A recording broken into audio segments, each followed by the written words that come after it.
Bismillahirrahmanirrahim. Assalamualaikum warahmatullahi wabarakatuh. Alhamdulillah wassalatu wassalamu ala rasulillah wa bini'matillah hawla wa la quwata illa billah ma ba'du. Para pemirsa TV 9 dimanapun Anda berada, apa kabar Anda? Semoga senantiasa sehat walafiat. Kembali kami Huja Aswaja menyapa Anda dari TV 9 Nusantara. Hari ini bertepatan dengan hari yang ke-24 di bulan Juni 2024. Senantiasa kami hadir untuk mengajak Anda semuanya, para warga Nahdien dan semuanya para pemirsa TV 9 untuk ikut ngaji di Huja Aswaja. Ya, untuk sore hari ini kita sudah kedatangan dua narasumber kita, yakni yang pertama Ustadz Haji Ahmad Syauqi MSI. Beliau adalah tim Aswaja NU Center PWNU Jawa Timur. Kita sapa dulu beliau. Assalamualaikum Yai.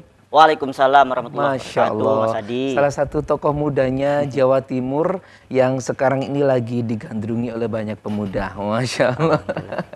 Dengan senyumnya yang menawan, siap menyapa dan ngajak ngaji bareng para pemirsa Huja Aswaja pada sore hari ini. Oke. Baik, dan di samping beliau ada Profesor Dr. Haji Muhammad Baharun, Guru Besar Sosiologi Agama, Dosen Senior Agama dan Filsafat Universitas Ibrahimi Situbondo. Assalamualaikum Prof. Waalaikumsalam warahmatullahi wabarakatuh. Alhamdulillah. Dari sekian lama saya membaca tentang beliau, akhirnya ketemu juga nih pada sore hari ini. Sehat nih Prof? Alhamdulillah sehat. Datang dari Situbondo atau mana nih? Saya dari Jakarta. Masya Allah, langsung ke TV 9. Langsung ke TV 9. Baik, Alhamdulillah. Oke, baik pemirsa, kita hari ini akan membahas tentang Dzulhijjah dan muhasabah pasca haji. Nah, saya kepada yang lebih muda terlebih dahulu nih. Ya. Oke, saya ingin bertanya nih Ustadz Syauqi, Dzulhijjah sebetulnya kalau dari bahasanya apa makna dan keutamaan bulan Dzulhijjah dalam Islam nih kalau menurut panjenengan? Baik, Bismillahirrahmanirrahim. Nggih. Ya, mengawali acara pada sore hari ini bicara masalah seputar Dzulhijjah. Baik. Sebelum menjelaskan lebih panjang, alangkah baiknya ya saya akan menjelaskan secara etimologis atau secara bahasa atau secara bahasanya orang anak pesantren lughatan. Itu berasal dari dua suku kata nggih. Dzu sama al-hijjah. Dzu dan al-hijjah. Dzu niku artinya pemilik, al-hijjah yang menunaikan haji. Nggih.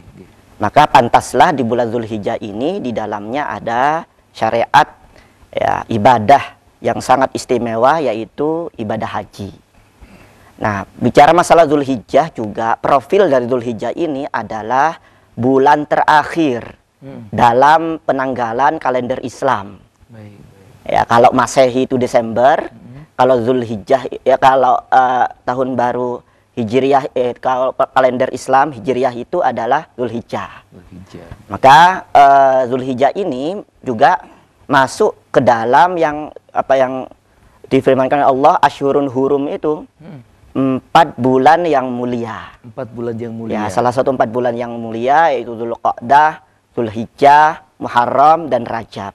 Nah, Dzulhijjah ini menjadi bulan yang istimewa. Baik, di samping memang Allah firmankan, terus yang kedua adalah posisinya sebagai bulan terakhir dalam kalender, artinya kita menghadapi namanya setelah ini tahun baru Muharram. Tahun baru Muharram. Di samping juga di dalamnya banyak keistimewaan-keistimewaan, termasuk tadi syariat haji, juga terkait syariat kurban itu sendiri. Iya, memang bulan Dzulhijjah itu juga ditandai dengan puncak haji juga nggih, Ustadz nggih. Nah, saya sekarang ke Prof nih. Prof, sebetulnya makna dari ibadah haji itu apa sih Prof? Jadi ibadah haji ini dibanding ibadah-ibadah lainnya, ini ibadah yang dimensinya begitu luas ya. Haji itu bukan hanya ibadah mahdoh, bukan saja ibadah ritual, spiritual, tapi sekaligus juga ibadah fisik. Physically, karena itu ada persyaratan istitoah gitu ya. Man istato'a ilaihi sabila, siapa yang mampu untuk menjalankan ibadah itu. Di samping itu juga perlu ditambahkan bukan hanya kemampuan fisik dan mental ya, tapi diperlukan juga kemampuan finansial. Betul. Kalau orang fisiknya sudah memenuhi syarat ya, kemudian mentalnya juga sudah siap ya, tapi finansialnya tidak siap juga nggak berangkat, belum terpanggil. Nah, kalau sudah ketiganya itu bisa terpenuhi, insya Allah bisa melaksanakan haji dengan baik, diharapkan seperti itu. Karena itu 3 pokok ini harus betul-betul bisa dipenuhi oleh setiap calon jamaah haji sebelum berangkat ke sana. Sehingga dapat meraih apa yang dicita-citakan oleh setiap jamaah haji, yaitu haji yang mabrur. Ya. Karena hikmahnya luar biasa ibadah yang satu ini ya. Baik, baik. Ya, jadi mulai kita menggunakan pakaian ihram itu merupakan simbol daripada kesetaraan ya. Di hadapan Allah itu tidak ada bedanya apakah dia pangkatnya jenderal, presiden sekalipun dengan rakyat jelata. Di hadapan Allah makhluknya itu sama semua. Yang membedakan adalah ketakwaannya. Jadi datanglah sebagai tamu Allah itu dengan membawa bekal takwa. Itu yang paling bisa diandalkan untuk ibadah haji yang satu ini. Baik, baik. Pakaian ihram itu juga menggambarkan bagaimana kelak hari kiamat akan dibangkitkan dari kubur manusia itu dengan pakaian yang sama. Ya. Kemudian apa yang bisa diandalkan dari manusia itu? Kesombongannya, pangkatnya, kedudukannya, ya. Etnisnya atau apanya pun yang dimiliki, ya kan tidak bisa. Karena di hadapan Allah ada satu, semuanya sama, ya. Nah, ini mendidik kita jamaah haji supaya bagaimana bisa memiliki kearifan setelah pulang haji itu bisa tidak membeda-bedakan orang itu, ya. Karena pangkatnya, karena segala-galanya, kecuali karena dia takwa kepada Allah Subhanahu wa taala. Ini yang harus ditanamkan kepada jamaah-jamaah haji sebelum berangkat, bagaimana tujuan haji itu. Karena al-hajju kan al-qasdu, tujuan menuju kepada Allah gitu. Sebagai tamu-tamu terhormat Allah Rabbul Alamin. Saya kira itu. Baik, itu makna haji menurut Prof. Nah, saya sekarang kembali kepada Ustadz Sauki tentang Dzulhijjah. Sebetulnya hikmah Dzulhijjahnya itu apa kalau menurut Prof. Baik, Ustadz Sauki? Sini saya akan menjelaskan hikmah, mungkin arahnya kepada kurban ya. Karena bicara masalah bulan Dzulhijjah tadi disampaikan oleh Prof, banyak tentang haji, saya akan menjelaskan banyak mengenai syariat ibadah kurban. Nah, itu kan meneladani dari peristiwa perintah Allah kepada Nabi Ibrahim untuk menyembelih anaknya.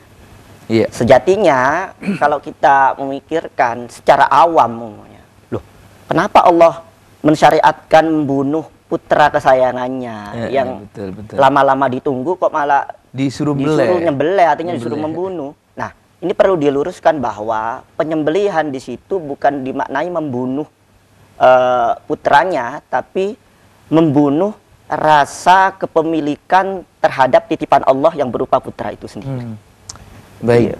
Jadi itu satu filosofinya. Terus yang kedua, hikmahnya adalah belajar dari syariat kurban itu, kita harus di bulan Dzulhijjah sebagai bulan akhir ini untuk menghadapi namanya tahun baru Hijriyah, yaitu 1 Muharram, kita harus berusaha terus membunuh rasa kebinatangan kita, sifat kebinatangan kita. Baik. Iya. Itu maksudnya berarti semua orang itu memiliki sifat seperti itu gitu? Iya. Karena namanya al-insan itu al-hayawan natik. Nah, hewan yang punya akal. Jadi potensi hewani ya, sifat kehewanan kita itu ada. Maka itu dengan spirit Dzulhijjah ini ya kita harus menyembelih adanya sifat kehewanan yang lambat laun akan menguasai kita. Bagaimana, apa yang terjadi jika kita membiarkan sifat kehewanan itu sudah ada pada diri kita? Ustadz, tadi kita sudah berbincang tentang Dzulhijjah, dan mungkin kita kembali lagi pada pertanyaan yang disampaikan kepada Ustadz Sauki tadi tentang cerita ataupun kisah di balik dari Dzulhijjah ini ada makna tersendiri, yakni kita menyembelih dari sifat kehewanan kita begitu. Mungkin bisa dilanjutkan kembali nih Ustadz. Ya, ini penting untuk renungan ya di tengah degradasi moral sekarang, maraknya judi online yang seperti itu, dan maraknya keculasan, KKN di tengah-tengah masyarakat. Ini patut kita angkat spirit bagaimana kita menyembelih sifat kebinatangan ini, yang dalam hal ini kerakusan, kesombongan, ya, dan berbuat tanpa akal seperti itu. Maka ini perlu harus kita renungi bersama untuk bagaimana membentengi keimanan kita dan meningkatkan ketakwaan kita untuk bisa lebih baik ya di penghujung Zulhijjah 1445 Hijriah ini dalam rangka menyongsong tahun baru 1446 Hijriah ini. Serta dari teladan Nabi Ibrahim dan Nabi Ismail ya terkait penyembelihan itu bisa kita maknai bahwa segala hal yang ada pada diri kita itu adalah titipan dari Allah Subhanahu wa taala. Baik, baik. Artinya kita hanya dititipi saja. Layaknya orang tukang parkir gitu loh, Mas. Nggih. Misalnya orang parkir dititipi mobil macam-macam gitu. Yeah. Mobil Innov, mobil A, mobil C, mobil sampai yang paling murah atau sampai mahal. Tapi ketika orang yang memiliki mengambilnya, ya sudah. Memang tukang parkir merasa memiliki mobil itu kan tidak. Tapi punya kewajiban untuk menjaganya. Baik, baik. Anak adalah titipan, istri adalah titipan. Bahkan jiwa raga kita adalah titipan. Inna lillahi wa inna ilaihi rajiun. Sesungguhnya kita milik Allah dan kepadanya kita kembali. Baik. Baik, tentang ibadah haji yang penuh dengan makna yang tadi disampaikan juga oleh Prof. Bahaduddin bahwasanya ibadah haji itu bukan hanya ibadah fisik tapi juga penuh dengan berbagai macam bentuk ibadah di situ. Nah, Prof, apa saja sih perubahan spiritual yang diharapkan setelah seseorang menunaikan ibadah haji ini, Prof? Haji ini ibadah yang luar biasa ya. Kalau dipahami oleh calon-calon jamaah haji yang kemarin berangkat itu ya. Iya, iya. Luar biasa itu karena dijanjikan oleh Allah melewat lisan Nabi Muhammad SAW bahwa haji mabrur itu tidak ada balasannya kecuali surga. Ini kan sudah jaminan dari Allah. Haji yang mabrur itu tidak ada balasan lain kecuali dia surga, dapat surga. Ya, kecuali ini harus dipahami bahwa makna haji ini harus betul-betul dilaksanakan sesuai dengan kemampuan pertama tadi saya sebut. Yang kedua, memahami hikmah di balik perintah kita melakukan manasik haji itu. Misalnya tawaf. Mengapa kita disuruh keliling Ka'bah? Ya, 7 kali. Ya. Nah, kemudian kita juga kalau haji itu wukuf di Arafah. Ya. Nanti dijelaskan tuh wukuf di Arafah. Apa maknanya wukuf? Kita parkir. Wukuf itu berhenti atau bahasa lainnya itu parkir sejenak di Arafah. Kemudian setelah itu ada lari-lari kecil, sa'i yang disebut sa'i. Kita diperintahkan ya di dalam ibadah ini tawaf ya. Itu maksudnya bahwa bagaimana kita bisa menjadikan Allah itu sebagai pusat segala-galanya. Apakah setelah kita pulang haji bertawaf 7 kali ya, dalam tawaf gudum, tawaf ifadah maupun tawaf pada ya, kita masih menjadikan Tuhan-Tuhan yang lain selain dari Allah. Ya, mungkin orang pulang haji mengatakan tidak, Tuhan saya tetap Allah. Tapi masih ada dalam diri manusia itu penyakit-penyakit yang disebutkan dari sifat-sifat kebinatangan, egoisme, kerakusan dan lain sebagainya, dengan memberhalakan harta, ya, mencintai sesuatu yang melebihi dari cintanya kepada Allah, ya. Istri yang dicintai meninggal, histeris dia, anaknya meninggal, histeris, tidak mengucap innalillahi wa inna ilaihi rajiun. Ini menunjukkan bahwa kegagalan dalam kita melaksanakan ibadah haji. Karena komitmen kita yang sudah kita janjikan dalam tawaf itu menjadikan Allah pusat segala-galanya tidak berhasil diimplementasikan dalam kehidupan sehari-hari sepulang dari haji. Ini hikmah yang saya maksud tadi itu. Kemudian makna wukuf di Arafah. Mengapa al-hajju Arafah? Haji itu adalah Arafah. Tidak haji kalau orang tidak berhenti di Arafah. Apakah sekedar berhenti? Tidak. Justru kita meneladani ketika Adam turun dari surga karena peristiwa khuldi dan merasa berdosa, kemudian diturunkan oleh Allah di Arafah. Arafah itu dari kata pengenalan, dari kata yang sama kemudian muncul istilah ma'rifah, mengenal. Menurut senandung orang-orang tasawuf itu mengatakan bahwa man arafa nafsahu, dari kata arafah ini, man arafa nafsahu fagat arafa rabbahu. Barang siapa orang yang bisa mengenali dirinya, pasti dia mengenali Tuhannya.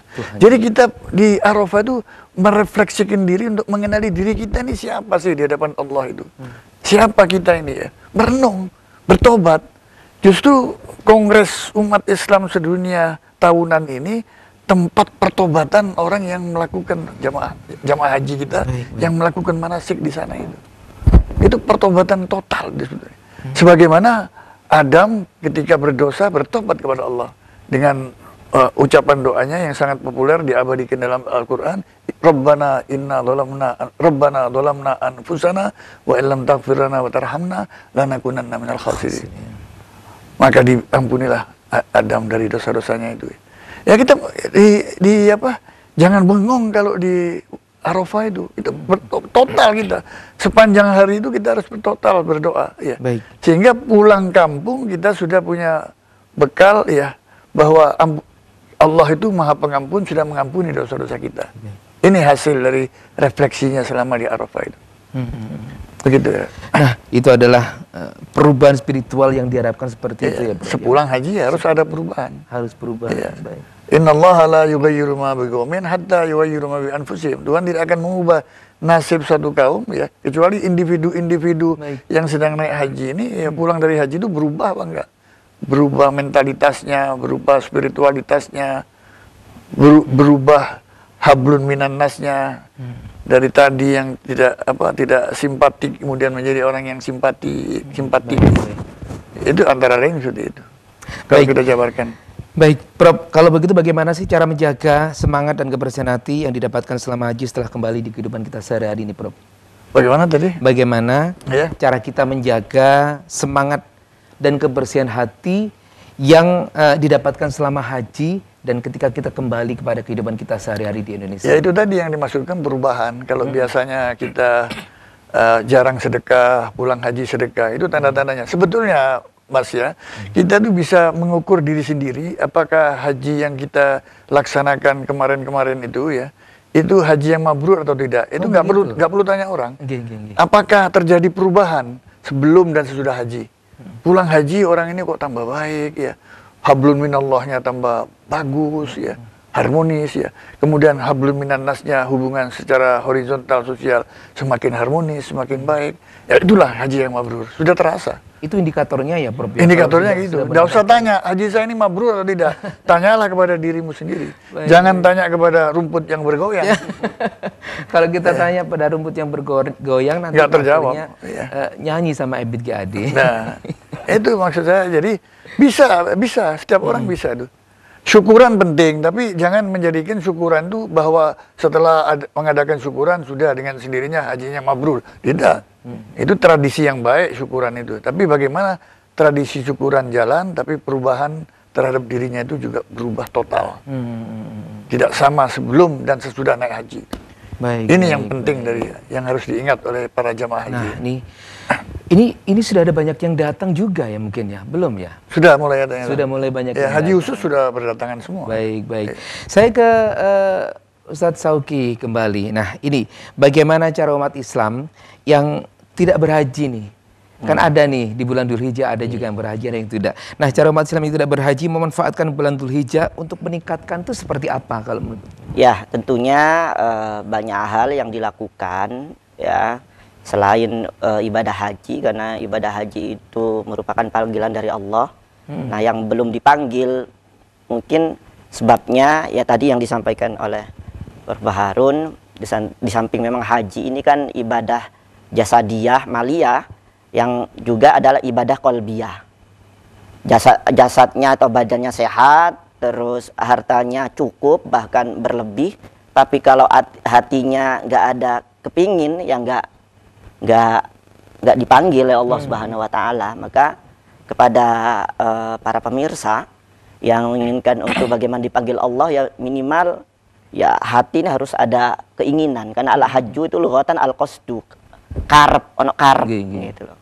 Jadi penting untuk kita meskipun nggak haji, tapi spirit haji yang mempunyai keinginan untuk kata Prof. Harun tadi, keinginan untuk berubah, keinginan untuk meningkat ya, yang lebih baik daripada yang sebelumnya.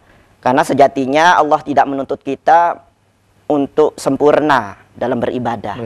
Karena Allah tahu ya, al-insan mahalul khata' wan nisyan, tempat salah dan tempat lupa, tempat khilaf. Namun yang Allah inginkan dari kita sebagai hambanya adalah selalu lebih baik daripada sebelumnya. Ya mangkana yaumu khairu min amsihi fahuwa rabbi. Jadi bulan Dzulhijjah harusnya lebih baik dari bulan Dzulqa'dah kemarin. Dan harusnya juga kita harus punya spirit berubah, spirit meningkatkan ketakwaan, keimanan di bulan Muharram nanti. Maka penting, kenapa Zulhijjah ini sebagai momentum untuk muhasabah, karena ini sudah akhir bulan, bulan terakhir dalam pandangan Hijriah. Jadi dengan spirit Zulhijjah menuju hijrah kepada bulan Muharram, ini menandakan bahwasanya kita insya Allah yang belum ditakdirkan untuk pergi haji, Allah akan berikan pahala yang besar layaknya seperti orang yang haji. Baik, saya juga pernah mendengar atau membaca bahwasanya ada amalan-amalan atau amaliah-amaliah kita sehari-hari yang dilakukan itu pahalanya sama dengan ibadah haji. Apakah betul seperti itu? Ya? Betul. Termasuk sholat Jumat itu kan sholat hajinya Jumat. Orang yang fukara jadi panjenengan ya bisa yang Jumat harusnya sergap ya. Orang fenomena maksudnya anak muda sekarang datang Jumatan ketika sudah mau sholat. Ya kan belum lagi ketika khutbah Jumat main HP. Ini kan wah, ini kayaknya nyindir saya semua nih kayaknya nih ya. Juga tidak berakal, padahal sholat Jumat itu ya ibadah aja orang fakir miskin ya. Kita ini yang tidak mampu untuk atau belum dipanggil oleh Allah. Baik, saya ke Prof Barudi nih. Prof, tadi kan sudah disampaikan juga tentang muhasabah yang kontinu, yang terus menerus yang dilakukan secara istiqomah nih. Apa sih pentingnya melakukan muhasabah diri secara rutin, terutama setelah menunaikan ibadah haji nih, Prof? Iya, jadi ada satu ungkapan, ya, hasibu anfusakum qabla an tuhasabu. Kalkulasikanlah amalmu sebelum nanti dikalkulasi oleh Allah. Ini maksudnya gimana itu, Bro? Jadi supaya diperhitungkan oleh Allah. Berhitung dulu amalmu. Saya teringat ada seorang kawan saya, dosen IT dari Universitas Brawijaya, pernah beberapa belas tahun yang lalu, sebelum rame soal IT ini maju berkembang, kira-kira 15 tahun yang lalu, dia membuat program menghitung amalnya sendiri. Oh begitu. Jadi yang dia menggunakan program, dia ada dikasih bobot, dikasih bobot, dia sholat tepat waktu, bobotnya tinggi itu. Masya Allah. Adzan langsung sholat, ya, itu bobotnya 100. Wow. Tapi kalau telat di akhir waktu, itu bobotnya turun, bisa 20. Ada program khusus gitu ya, Bro? Ada, nanti ada poin-poinnya itu. Baik. Secara otomatis program itu. Jadi dia bisa melihat apakah hari ini saya itu lebih dekat ke surga atau ke neraka. Jadi nanti itu ada gambar-gambaran ilustrasinya, ini di dekat neraka nih, hati-hati harus dikembalikan lagi nih ke posisinya supaya dekat ke surga. Jadi bisa, ini berangkat dari hadis tadi itu, hasibu anfusakum qabla an tuhasabu. Berhitunglah kamu terhadap amalmu nanti sebelum nanti diperhitungkan oleh Allah. Kalau sudah diperhitungkan oleh Allah, sudah tidak ada gunanya kamu berhitung. Nah, ini sebetulnya program ya seperti apa, game saja. Tapi daripada anak-anak itu main game yang lain, lebih baik ini. Jadi sibuk untuk menghitung amalnya sendiri anak-anak ini. Terutama bagi murid-murid ya, kamu sholatnya hari ini jam berapa ya? Oh, sholat tepat waktu, bobotnya tinggi. Diboboti 20 sampai 100 ya. 20 bawah sampai 100. Kemudian sedekahnya hari ini berapa? Kemudian hablun minan nasnya apa yang dilakukan? Semua ada bobotnya itu. Kategori-kategori dibagi. Saya kira ini penting buat setiap orang untuk menghitung amalnya gitu ya. Jangan sampai kebablasan ya. Akhirnya walaupun dari haji amalnya semakin berkurang, sholatnya semakin jarang. Wah, ini sangat fatal nih. Untuk mengulang haji itu 1 kali ya. Untuk mengulang lagi itu kan repot ya. Baik. Ya, dengan umroh saja tidak semua orang, apalagi umur bertambah. Kalau dulu pertama umroh orang sudah fisiknya kuat, sekarang udah nggak kuat lagi, harus tawaf, harus sa'i. Kadang-kadang merepotkan orang. Lebih baik jaga hajimu setelah haji tahun ini ya, dengan sebaik-baiknya dijaga, amalnya bertambah, ibadah mahdonya bertambah, human relationnya, hablum minan nasnya juga lebih baik, lebih harmonis. Insya Allah dengan sendirinya kita bisa menghitung amal kita itu menjadi amal yang baik. Baik, Masya Allah. Rasanya adem banget nih dengar Profesor bilang ngomong kayak gini. Baik, ini pemirsa. Mungkin Prof, karena AC. Oh begitu, karena banyak Prof, kita jeda dulu ya, Prof. Kita nanti perbincangan kembali. Namun untuk Anda yang baru saja bergabung di acara kita, saya ucapkan selamat sore. Kita sore hari ini berbincang tentang Dzulhijjah dan muhasabah Pasca Haji bersama Ustadz Ahmad Sauki dan juga ada Profesor Muhammad Baharun dari Universitas Ibrahimi Situbondo. Jauh-jauh dari Jakarta, berjalan Situbondo, Jakarta, Malang, langsung ke TV 9. Masya Allah, sehat-sehat ya Prof ya? Alhamdulillah. Alhamdulillah. Oke, dan kita... TV favorit Aswaja. Subhanallah. Oke, baik. Dan pemirsa, acara ini juga bekerja sama bareng TV 9 dan juga Basnas Jawa Timur, didukung juga PWNU Jawa Timur. Kita juga akan membuka interaktif kita di, Anda bisa bertanya jawab langsung di 0882 3558 4857. Saya ulang lagi ya, di 0882 3558 4857 atau yang sudah tertera di layar kaca Anda. Baik, saya ke Ustadz Sauki, ke Gus Sauki. Gus, ini dari kisah yang jenengan sampaikan atau yang semua kita sudah mendengar tentang kisah Ibrahim dan juga Siti Hajar ini ya. Apa yang bisa kita ambil dari yang bisa kita garis bawahi atau bisa kita tekankan dari kisah si Ibu Hajarnya ini, Ustadz? Baik, terima kasih. Ya memang banyak ya membahas tentang sisi Nabi Ibrahim dan sisi Nabi Ismail sebagai anak yang patuh ketika mendapatkan wahyu disembelih oleh Allah, oleh ayahnya, bapaknya dari perintah dari Allah. Tapi tidak banyak menyorot terkait Siti Hajar, wanitanya. Dan kita akan berusaha menyampaikan bahwa pada dasarnya keluarga semua anggotanya itu harus satu frekuensi dalam hal keimanan. Ini penting karena pondasi utama itu kan keluarga. Ini poinnya ya. Poinnya. Baik. Dari Siti Hajar, keimanan Siti Hajar bisa kita lihat dari episode ketika beliau bagaimana sabar ditinggal oleh suaminya. Terkadang kan macam-macam ya, istri ditinggal suaminya ya karena alasan pekerjaan, karena alasan perjuangan, apalagi itu kan merasa tidak terima ataupun ya pura-pura nerima, pada akhirnya nauzubillah selingkuh. Atau pada akhirnya kemarahan itu dilampiaskan kepada hal-hal yang lain termasuk putranya. Nah, Siti Hajar tidak. Kita lihat dalam episode ketika Nabi Ismail itu kehausan. Bagaimana waktu itu Siti Hajar berlari-lari dari Bukit Sofa ke Bukit Marwah yang pada akhirnya tadi menjadi rukun haji ya, yang itu adalah haji, yaitu sa'i gitu.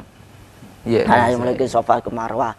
Nah, di situ pemaknaan lari itu bukan berarti kita melihat, oh ini seorang perempuan yang mengalami frustasi sehingga lari nggak jelas, itu tidak. Atau Siti Hajar mengalami mental health-nya terganggu, tidak. Di situ kita melihat menggunakan kacamata keimanan bahwa Siti Hajar tidak pernah putus asa. Karena dalam hatinya adalah penuh keyakinan, penuh dengan keimanan bahwasanya usaha tidak mengkhianati hasil gitu ya. Sehingga pada akhirnya ya Allah berikan mukjizat ya, luar biasa, dari kaki Nabi Ismail keluarlah air yang sangat jernih, air yang sangat segar, yang itu bisa dirasakan sampai sekarang ini oleh jutaan umat manusia, terutama yang menjadi tamu Allah ke Baitullah itu. Baik.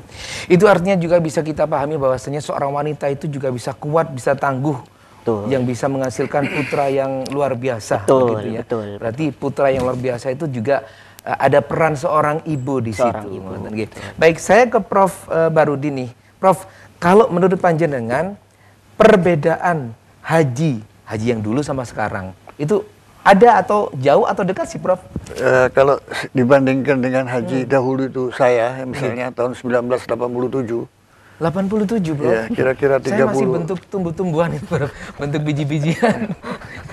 Ya, 37 tahun yang lalu ya, kira-kira ya, itu beda dengan sekarang. Sekarang itu makan catering, kemudian penginapan, ya hotel-hotel tuh AC, semua kamar mandi dalam, panas, dingin. Dulu masih zaman saya itu sistem maktab, Mas. Bagaimana sistem maktab. Bagaimana? Jadi yang ngatur itu maktab. Jadi maktab punya perumahan-perumahan, apartemen ya. Itu yang kebanyakan waktu itu nggak ada liftnya. Jadi yang kebagian tingkat 7 ya jalan kaki, ya naik di sana tiap hari. Masya Allah. Itu luar biasa tuh, perjuangannya untuk haji tahun-tahun itu ya. Tapi Masya Allah karena kegigihan jamaah haji, ya karena niatnya sudah untuk mendapat ridha dan haji yang mabrur dari Allah SWT, jadi dijalani dengan baik gitu. Dan makanan itu bukan catering kayak sekarang. Makanan itu ya masak sendiri, ada pembagian beras, ada yang bawa minyak gas. Itu pernah kejadian, saya waktu itu TPHI ya, jadi tahu banyak persoalan-persoalan para jamaah itu. Ada yang keburu-buru karena mau minum, kemudian dia buru-buru takut ditinggal bis dari Madinah, keliru minum air, yang diminum minyak gas. Masya Allah. Astagfirullahaladzim. Jadi Ya Allah. akhirnya saya sebagai TPHI dapat menunggu orang ini sampai sembuh dulu, diobatin muntah-muntah. Diobatin muntah-muntah. Saya bilang, Pak, bagaimana sampai ini nggak bisa bedakan air minum dengan, karena ditempati di tempat botol air minum. Air minum. Iya.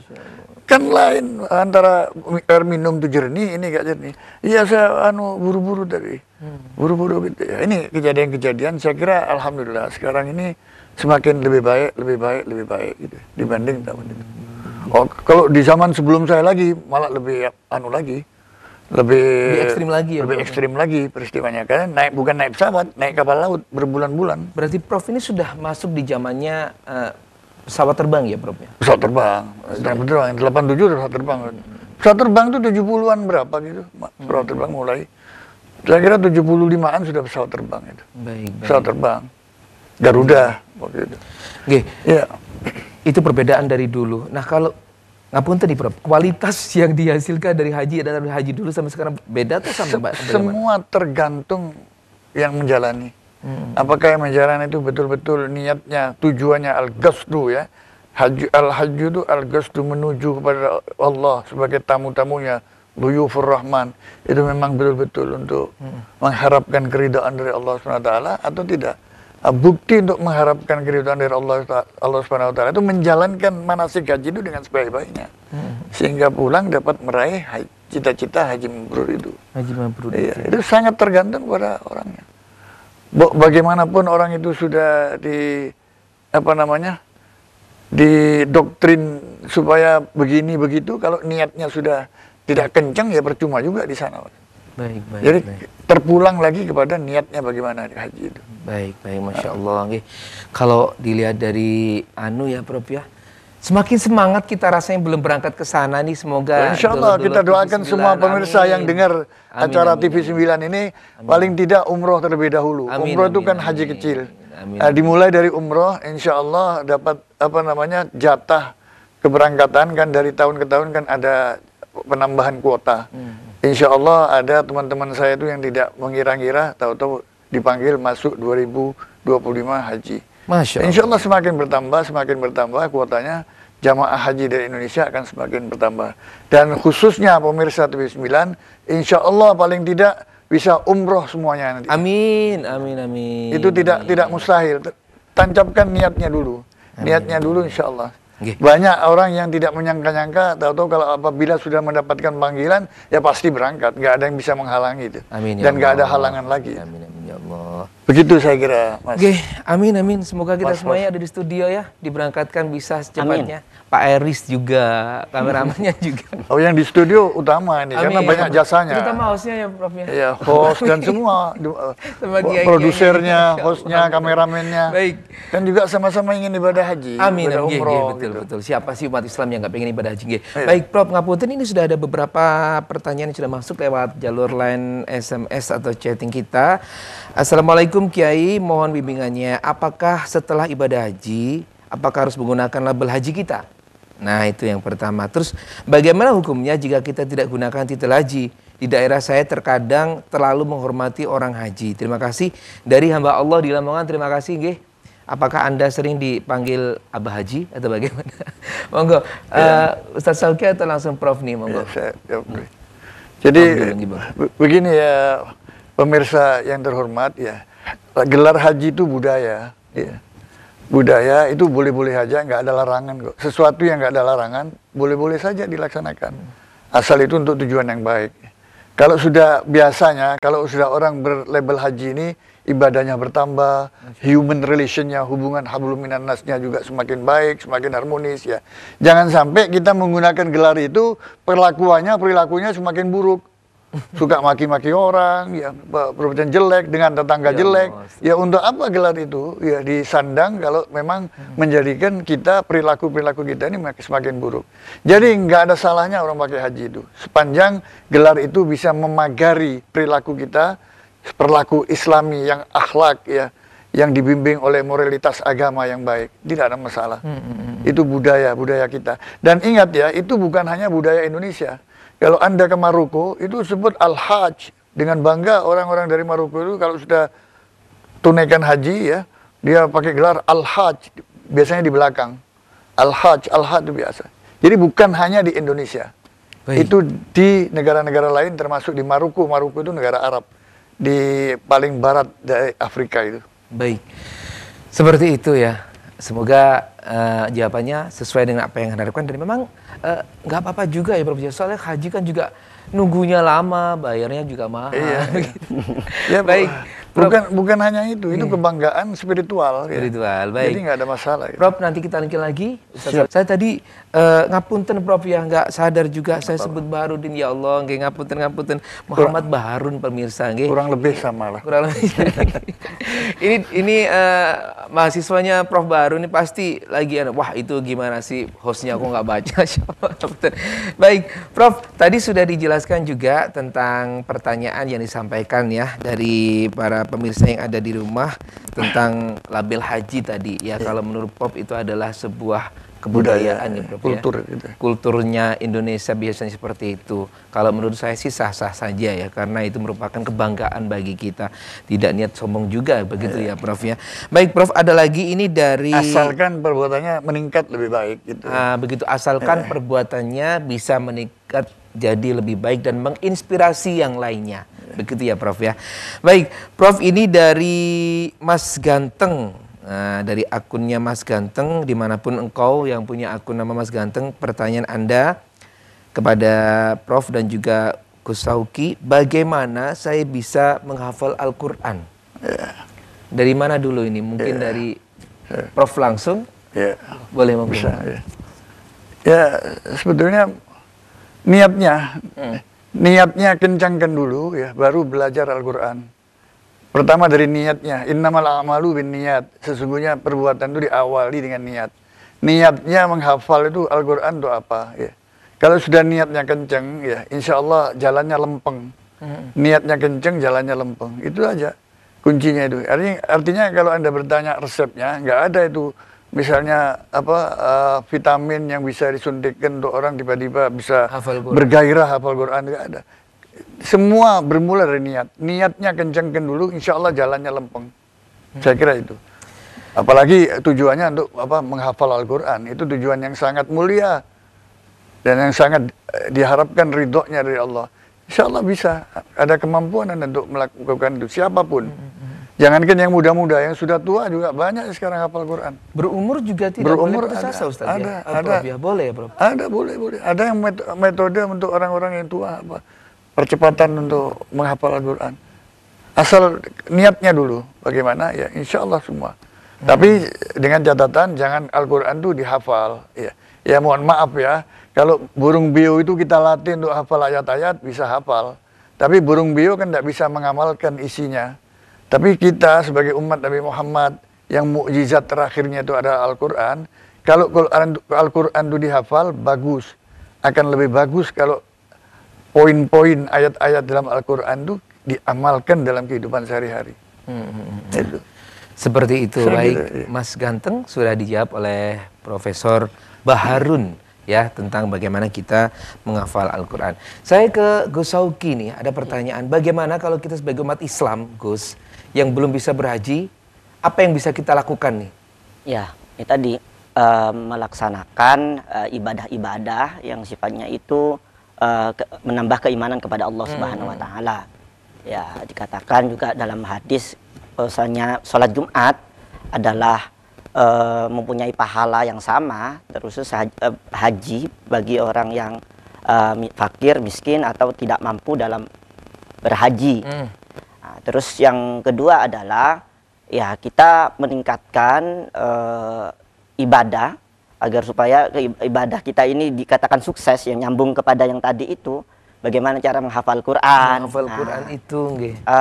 Layaknya Al-Quran ini ibadah, menghafal Quran ini adalah ya sebuah ibadah, makanya dikatakan sukses itu karena 3 hal.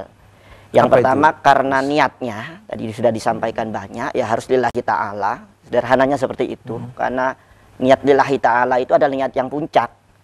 Sederhananya niat yang paling jauh. Kalau kita niat ke Banyuwangi yang karena paling jauh di timur Jawa Timur, otomatis Situbondo lewat, Probolinggo lewat, Pasuruan lewat, apalagi Sidoarjo. Kalau kita niatnya hanya mentok di Pasuruan, ya Sidoarjo-nya lewat, Situbondonya nggak lewat, yang lewat. Kalau hanya sekedar menghafal Quran atau sekedar melaksanakan ibadah haji dalam rangka meningkatkan status sosialnya, ya dapat status sosialnya, tapi tidak dapat Allahnya, gitu. Masya Allah. Terus yang kedua adalah ilmunya. Jadi dalam menjadikan sukses satu ibadah termasuk menghafal Quran, haji itu ilmunya. Harus paham ilmunya. Jadi nggak hanya sekedar belajar otodidak menghafalkan dan juga haji melihat YouTube tutorial haji, tidak seperti itu. Bicara masalah ilmu harus ada mu'alimnya. Karena mu'alim itu menunjukkan legalitas atau keberkahan ilmu itu menjadi sanad keilmuan. Baik. Dan yang terakhir adalah bicara ibadah yang sukses itu ketika tercermin dalam perilakunya. Seorang yang haji perilakunya seperti apa yang tadi disampaikan oleh Prof. Baharun, termasuk orang penghafal Quran. Jangan sampai dengan melabel penghafal Quran, ingat loh, yang membunuh Sayyidina Ali itu penghafal Quran, Abdurrahman bin Muljam. Maka saya kira kepada pemirsa terkait menjamunya rumah tahfidz ini perlu juga harus seleksi. Ini jelas nggak anunya, sanad keilmuannya dan sistemnya dan nilai-nilainya tentunya sesuai dengan paham Islam Ahlus Sunnah wal Jamaah. Baik, Prof. Ada waktu 1 menit, mungkin ada yang bisa kita ambil kesimpulan di perbincangan kita di sore hari ini, Prof. Ya, bagaimana kita menangkap hikmah haji itu dengan apa dibalik makna perintah-perintah Allah dengan manasik haji seperti itu. Tawaf artinya meneguhkan tauhid kita, ya. Sa'i artinya ikhtiar, ya. Usaha, sa'i itu dari kata sa'a, yas'a, usaha, ikhtiarnya. Bukan lari-lari sa'i itu. Lari-lari itu dalam pelaksanaannya. Tapi bagaimana orang yang sa'i itu kemudian pulang dari haji bisa berikhtiar. Sa'i itu ikhtiar, doa itu menambah keberkahan. Orang doa saja tanpa ikhtiar, ya sama saja dia tidak mendapatkan apa-apa. Ikhtiar disertai doa, ikhtiarnya berkah. Kemudian acara wukuf itu pertobatan total itu. Ada acara kilim mabit di Musdalifah, itu hikmahnya besar. Kemudian ada upacara terakhir haji itu juga jumroh, ya, melempar setan. Jangan sampai kita melempar setan, kemudian setannya itu tertawa. Setan melempar setan. Jadi masih ada kesetanan kita yang ada dalam diri kita itu diketawai sama setan yang kita lempar. Nah, jadi intinya jamaah haji itu bagaimana mengembalikan diri kita menjadi kembali kepada fitrahnya. Kembali kepada fitrahnya. Kepada fitrah itu suci sesuai dengan asal kejadian. Baik, Masya Allah. Prof, matur nuwun rawuhipun dan banyak sekali ilmu yang sudah didapatkan oleh kami dari panjenengan dan juga Gus Sauki. Matur nuwun rawuhipun. Semoga panjenengan berdua senantiasa sehat, panjang umur dan senantiasa dalam lindungan Allah Subhanahu wa taala. Pemirsa, terima kasih sudah ikut berbincang dan ngaji bareng bersama kita di Uji Aswaja. Saya Ari Prasetyo pamit undur diri. Insyaallah kita berjumpa lagi di Uji Aswaja minggu depan dengan tema yang berbeda. Wallahul muwaffiq. Assalamualaikum warahmatullahi wabarakatuh. Salam cinta untuk semua.